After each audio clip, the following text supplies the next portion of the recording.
So it's important when we go to take our GED test that we're not being tested on how to take a test or how to use a computer. We want to make sure we're only being tested on our math and reading skills. So what we're going to look at today is the GED test tutorial that walks you through all the different technology tools that they give you on the GED test. So let's take a look. So the first thing we're going to notice here is this arrow pointing to the word next. Nice and clear. When you're ready to go on to the next question, you just hit the next button. So let's do that. And it's going to walk us through each of the different buttons on the screen. There's always going to be an instructional box. It's important to read the instructions to make sure that you know what they're asking you to do. Now at the bottom, we've added some new buttons. We have our next like we did before, and now we have the word previous. So it's okay to skip around on the test. You can go back and forth. If you read one question and it helps you remember something about a question you did before, you can go back. Just hit the previous button and it will take you back and forth to the questions. Now, especially on the reading test, they're going to give you articles that might be bigger than the screen. They're going to be longer than what you can see. So we have what we call scroll bars here. So you want to make sure that you read all of the words in the article. Use those scroll bars up and down and back and forth to help make sure that you're seeing all of the article.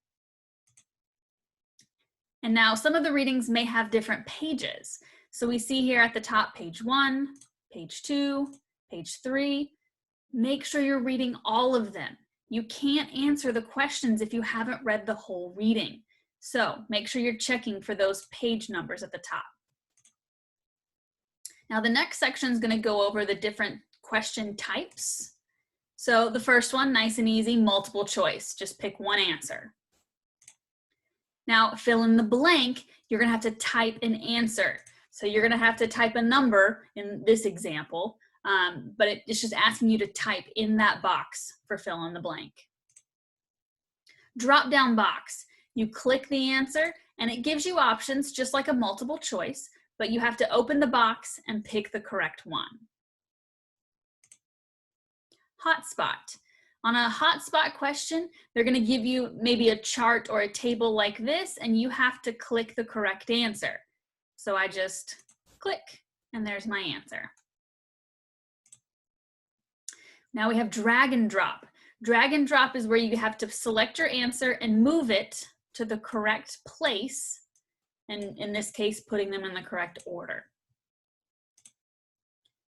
Now, editing tools are for the RLA, the reading portion of the GED, where you do have to type an essay. Now it's going to look like this, where you have this box. This is where you will type your essay. And at the top here, there's buttons to help you format your essay. We have cut, copy, paste, undo, and redo. So let's take a look at those.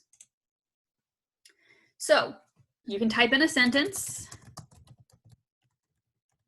and then you want to know how to select the words in the box. You just take your mouse, your cursor, and you click and you drag across what you want to highlight.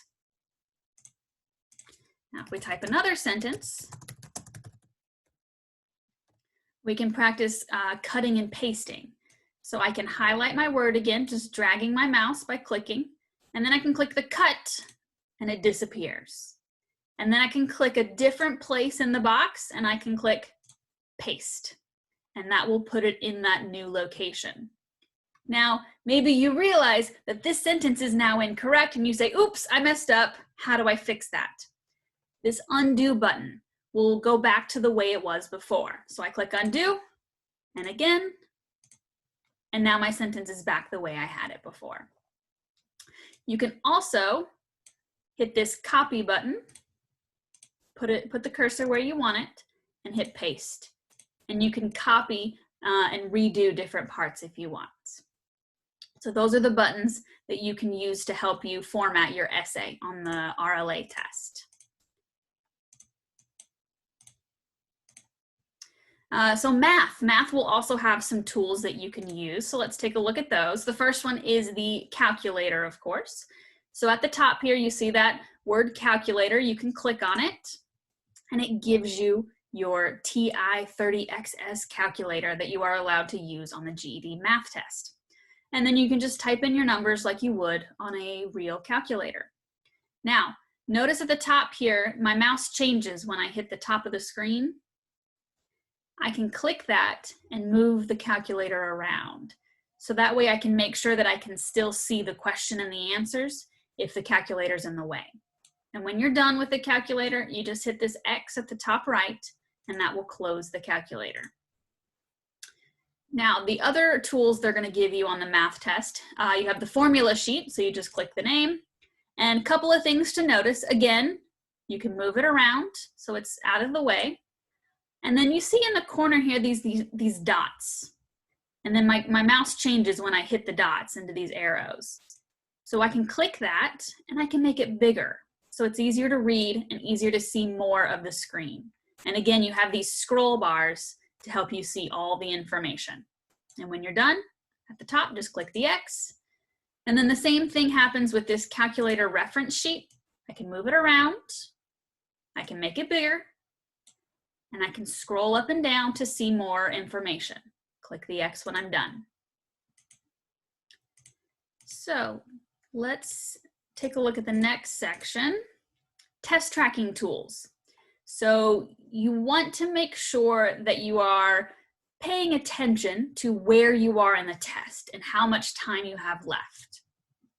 So on the real test in the top corner, you'll have two pieces of information. The first one is time remaining. So it says Joe Smith has 1 hour and 8 minutes remaining. He has about 1 hour left on the test. That's important because you want to keep a good pace and know if time is almost running out. If that is distracting to you, you can just click that time and it will go away so that you aren't constantly staring and checking on that time. It does make people nervous sometimes, so that's okay. Just click it and it will remove it from the screen. The other piece of information here is it says question 32 of 50. So you can see what question you are on, 32, and how many questions there are total, 50.